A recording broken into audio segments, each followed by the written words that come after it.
최고 수준의 협치를 강조한 이해찬 여당 대표의 광폭 행보를 보면서 당정청 그리고 대야관계 전망을 해주시기 바랍니다. 야당 속내도 잠깐 짚어주시고요.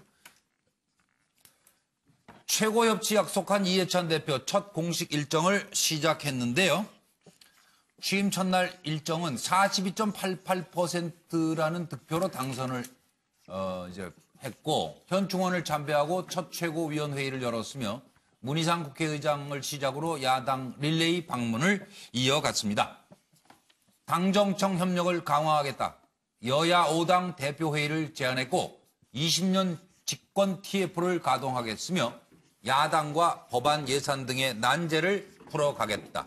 개혁 입법에 노력하고 나라다운 나라, 평화로운 나라를 만들겠다고 강조했습니다.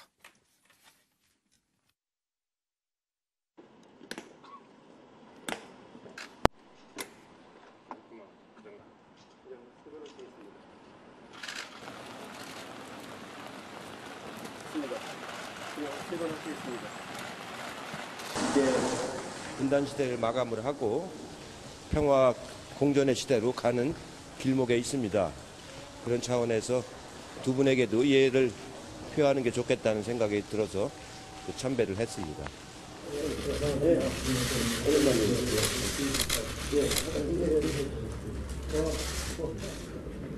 청와대 계실 때 뵙고 좀 한 10년 만에. 야, 하여간 선거하시느라고 고생 많이 했어요. 아이고 더워가지고 혼났어요. 예.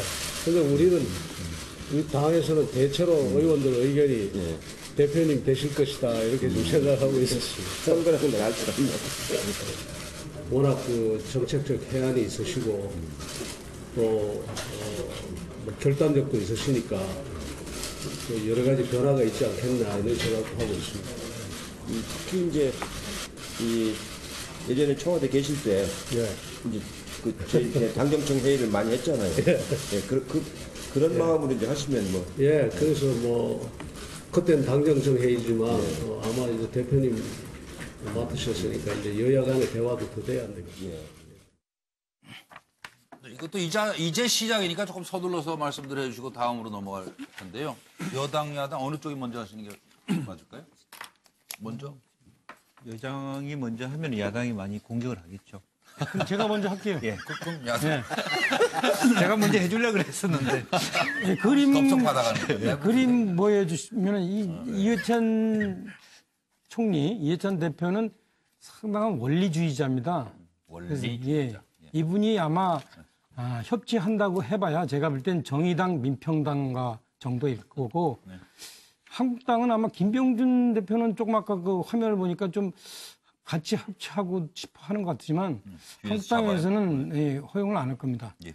저는 이분을 오래전부터 관찰했어요. 예. 제가 사실은 외로운 늑대예요. 저는 뭐 운동권 할 때도 무슨 선배나 인맥이 없어가지고 제가 어떤 사람을 나의 선배와 인맥을 할 것인가 해서 관찰한 사람이 있는데 그중에 한 분이 저 이해찬 씨였어요. 근데 이해찬 씨가 제가 딱 그 관찰한 바에 의하면 상당한 이론가예요. 따라서 이분이 사실은 자신의 그 이론적 수준에 못 미치는 사람들을 사실은 별로 이렇게 이렇게 취급을 안 해요. 존중 안 한다고. 이분이 봤을 때는 제가 볼 땐 취급을 못 당했군요. 네. 네. 이분이 봤을 때는 아마 제가 알고 있기로는 그 당시에 이분이 그 총리하고 그럴 때 그다음 문재인 현 대통령, 문재인 실장, 김병준 실장 다 이분이 보기에는 상당히 아래로 보였을 거예요. 그래서 이분이 이제 그런 성향이 앞으로 나타날 텐데 따라서 자신과 어떤 생각이 이렇게 쭉 일치하지 않는 사람들과는 협치한다는 건 저는 어렵다. 제가 볼 때는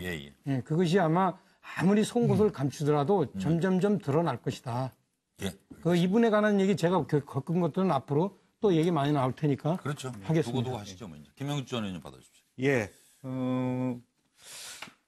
저는 첫 번째로 여유라고 썼는데요. 대여 관계 이번 전당대 전반적으로 이해찬 후보가 예선부터 본선까지 사실은 굉장한 우위에 있었고요. 캠프 자체에서는 뭐 50%를 넘길 수 있다라는 자신감을 계속 표명해 왔고 또 후보 시절부터 이 당대표까지 굉장히 여유를 가지고 일을 해왔기 때문에 사람 마음이 그런 거 있지 않습니까? 뭐 여유를 갖고 있으면 조금 더 포용할 수 있고 또 겉으로 보기에는 방금 우리 의원님 말씀하신 대로 원리주의자고 뭔가 이렇게 전혀 타협이 안 되는 사람처럼 보이지만 이제는 그야말로 칠순이라고 하는 부분 또 그런 부분들 자기가 원칙적으로 지킬 건 지키고 주고받을 것이 뭔가를 아는 그리고 또 청와대가 어려움을 취했을 때 좀 더 다른 스탠스로 말하자면 도와줄 줄도 아는 넉넉해졌다 이제. 그런 의미로서 좀 긍정적인 시그널도 있고요. 경륜 자체도 그런 것이고 지혜라고 하는 부분은 아까 원리주의자라는 것은 무조건 자기의 생각을 가지고 말이 되든 안 되든 그대로 간다는 것인데 저는 이해찬 총리, 이해찬 의원을 제가 존중하는 이유는 토론을 통해서 경론을 통해서 본인하고 치열하게 싸워서 그쪽이 이거죠? 맞다 그러면 받아들일 줄 아는 리더라는 의미에서 원리주의자가 아니라는 거죠. 그 정도, 그런 정도로 하겠습니다. 네, 김광덕 전 부장님 오겠습니다. 그 예비군가를 알지 모르겠는데 예비군가의 첫 가사가 어제의 용사들이 뭐 이런 거로 시작하는 가사인데요.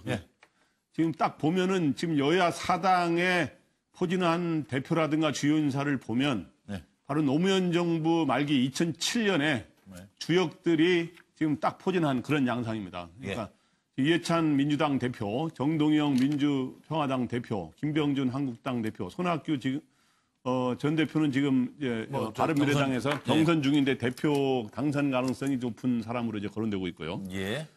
그런데 지금 이해찬 대표가 최고 수준의 협치를 하자는 거는 야당에게 최고 수준의 협조를 당부하고 있는 거예요. 그런데 야당이 과연 그걸 들어주느냐? 근데 일단 이해찬 대표가 한마디가 있어요. 선거 과정에. 만약에 판문점 선언 비준을 해주지 않는다면 그럼 같이 협치가 가능하겠느냐라는 말을 한 적이 있거든요.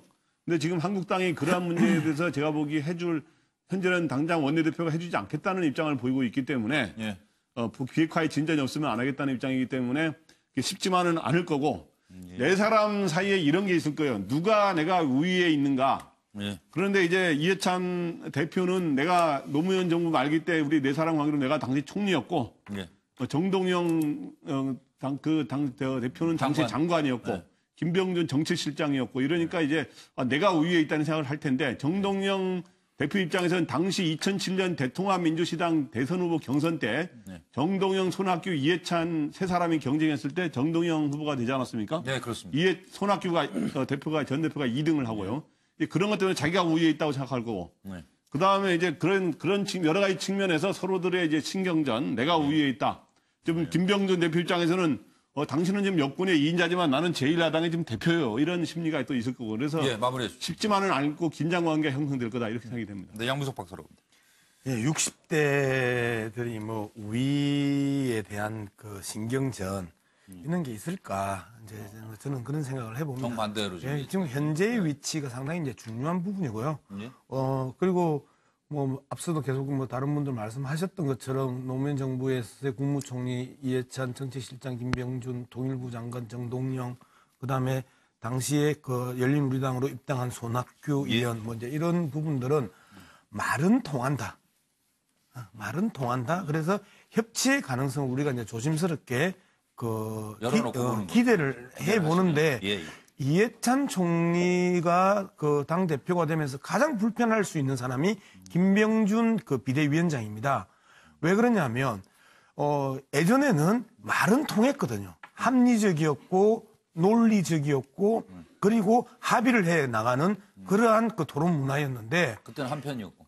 김병준 지금 자유한국당 비대위원장 입장에서는 본인의 생각과 밑에 기저에 아주 보수적인 시각들을 가지고 있는 의원들에 대한 생각이 괴리가 엄청나게 클 겁니다. 지금 딴지방가 있는. 그래서 김병준 비대위원장 입장에서 상당히 곤혹스러운 사건이 첫날부터 계속되고 있다. 이렇게 이제 볼 수가 있겠죠.